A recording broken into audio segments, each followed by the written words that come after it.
နိုင်လက်တံလေးများမောင်မောင်ဟာသူ့အခန်းထဲမှာအိပ်ပျော်သွားပါတော့တယ်တိတ်ဆိတ်နေတဲ့မောင်မောင်အခန်းထဲကဇပွဲတဲ့နိုင်လေးရဲ့လက်တံလေးတွေကတော့မရက်မနာတစ်ချက်သွားနေပါတယ်နိုင်လေးတွေကလက်တံရှင်နဲ့လက်တံတို့ဟာတစ်ချက်မြည်ရင်တနေရာမှာစုံမိသွားပါတယ်ဟေးညီလေးလက်တံတို့နေကောင်းပါရဲ့လားအဲ့ဒီအခါလက်တံတို့တွေကအကိုကြီးကျွန်တော်တော့တနေ့လမ်းလျှောက်ရတာအတော်ပင်ပန်းနေပြီနည်းနည်းလေးမှအနားမယူရသေးဘူးအခုလိုအပြောင်းလဲမရှိတဲ့စော်ပိုင်းတစ်ခုထဲမှာနေတိုင်းလမ်းလျှောက်နေရတာရင်းငွေလာပြီမောင်မောင်မွေးထားတဲ့တုခွေးတော်အချိန်တည်းရင်အိတ်ရတယ်ကျွန်တော်တို့မှာဘယ်တော့မှနားရတယ်မရှိဘူးမင်းပြောတာဟုတ်တယ်ကွမောင်မောင်ကိုကြည့်အောင်ထူးခြားတော့အေးလူအိတ်နေလိုက်တာ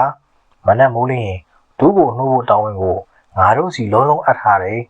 သူ့ကိုနှိုးပြီးတော့ရင်ငါတို့တောင်းဝင်ပြီးတော့ပြီလားဆိုတော့လေမဟုတ်ပြန်ဘူး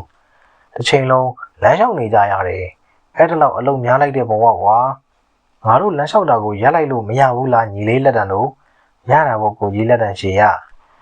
လက်တံတို့နဲ့လက်တံရှည်တို့ဟာသူတို့ရောက်နေတဲ့နေရာတွေကနေဆက်မတော်တော့ပဲတိတ်တဆိတ်ရန်နာလိုက်ပါတော့တယ်မောင်မောင်အိယာကနိုးလာတဲ့အချိန်မှာတော့မိုးလင်းလို့တောင်နေပါပြီဒါနဲ့သူဟာစပွဲတဲ့နိုင်လေးကိုလှမ်းကြည့်လိုက်ပါတယ်နိုင်လက်တံတွေဟာနှစ်နာရီမှရက်တက်နေကြပါတယ်မောင်မောင်ဟာကျောင်းတော်ဖို့နောက်ကျနေတဲ့အတွက်အိယာကနေအလင်းအမြန်ထပြီးနိုင်လေးကိုစိတ်ဆိုးစွာကြည့်လိုက်ပါတယ်ပြီးတော့အခန်းထဲကနေပြန်ထွက်ပြီးကျောင်းသွားဖို့ပြင်ဆင်လိုက်တယ်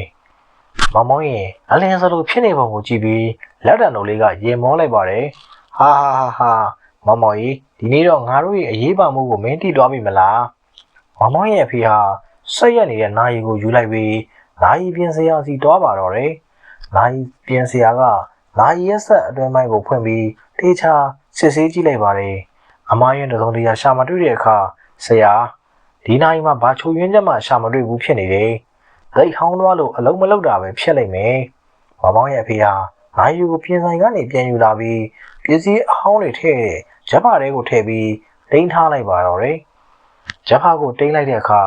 မှောင်မဲတော့တဲ့အတွက်လက်တံတို့ဟာထိတ်လန့်ကြောက်ရွံ့သွားပြီးကျွန်တော်တို့ဘယ်ရောက်သွားတာလဲဒီလင်းကတိတ်ပေါင်နေကျွန်တော်တော်တော်ကြောက်နေပြီငါလည်းမုန်းချက်နေပြီအသက်ရှူကခတ်လိုက်တာငါတို့ကိုဘလို့လောင်းပိတ်ခန်းထဲမှာလာထည့်တော့တာလေငါတို့ကိုတယောက်လာထုတ်ပြီးရင်ကောင်းပါပဲဒါပေမဲ့သူတို့ရဲ့စကားတွေကိုကြားနိုင်မယ်လို့ဘယ်သူမှမရှိဘူးအဲ့ဒီအချိန်မှာနိုင်လက်တံတွေဟာသူတို့ဖြတ်တန်းခဲ့ရတဲ့အရင်ကာလတွေကိုတတိယတန်းတာမိပါတော့တယ်ဒီလိုနဲ့ပဲနိုင်လက်တံတစ်ခုဟာအရင်လိုလမ်းပြန်လျှောက်ခဲ့ကြပါတယ်သူတို့ဘာမှမလုပ်တာတဲ့ဆိုင်ရင်တခုခုလုပ်နေတာကပိုကောင်းတယ်ဆိုတာကိုသဘောပေါက်သွားကြတယ်သူတို့လမ်းလျှောက်တံကိုတယောက်ကြားသွားပြီးဂျပန်တွေကနေသူတို့ကိုထုတ်ပေးဖို့ညှော်လင့်ချက်နဲ့အခုသူတို့အလုပ်လုပ်နေကြပါပြီ